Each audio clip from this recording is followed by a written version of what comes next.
Syekh Nawawi Al-Bantani, ulama besar asal Banten yang karya-karyanya hingga kini dipelajari di berbagai pesantren, dalam kitabnya yang masyhur Nasyaihul Ibad, memberi nasihat penting tentang kehidupan rumah tangga.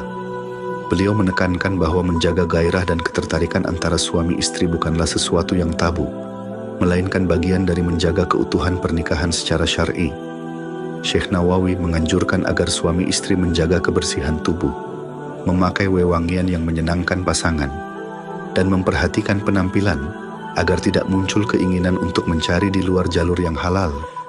Ini sejalan dengan prinsip dalam sejarah Islam, di mana para ulama terdahulu mengajarkan bahwa menjaga keharmonisan lahir dan batin dalam pernikahan adalah bagian dari adab dan ibadah. Jadi, bukan hanya salat dan puasa yang berpahala, merawat diri untuk pasangan pun bisa jadi bentuk ibadah, jika diniatkan karena Allah dan demi menjaga rumah tangga tetap sakinah.